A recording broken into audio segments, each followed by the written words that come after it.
Neri binasag ang katahimikan kay Alas. Mayweather tatakbuhan si Pacquiao. Ito ang pag-usapan natin.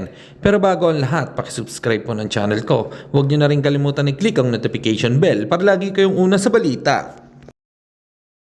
Pag-usapan nga po natin mga kabaksing, binasag naman ni Luis Pantera Neri ang kanyang katahimikan at nagsalita na ito sa kanyang mga kalaban na si Jandrel Cuadro Alas Casimiro. Sinabi kasi nito na si Casimiro ay sa lahat ng mga nakalaban niyang mga batang boksingero, veterano daw itong si Cuadro Alas at napakalawak ng karanasan, kaya pinaghahandaan niya ito ng perpekto, karapat dapat daw nakalaban si Casimiro at stepping stone daw niya ito para sa kanyang papuntang world title fight. All out war daw ang magiging laban nilang dalawa.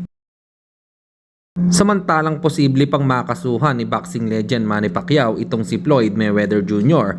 dahil gusto kasi nito na exhibition fight lang ang maganap na laban nila, pero nagkapirmahan na ng pro or real fight ang mangyayari, kaya napaisip tuloy ang mga boxing fans na takot talaga itong si Mayweather Jr. kay Pacman. Para sa inyo mga kaboxing, ano po masasabi niyo dito? Comment lang kayo sa ibaba.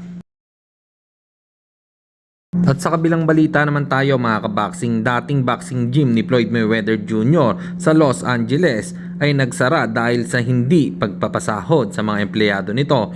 Ngayon nga ay si boxing legend Manny Pacquiao na ang may-ari nito. Indikasyon lang talaga na mas na-handle ni Pacman ang kanyang mga kinita noon sa pagbaboxing kumpara kay Floyd Mayweather Jr. Para sa inyo mga kaboxing, ano po ang masasabi nyo dito?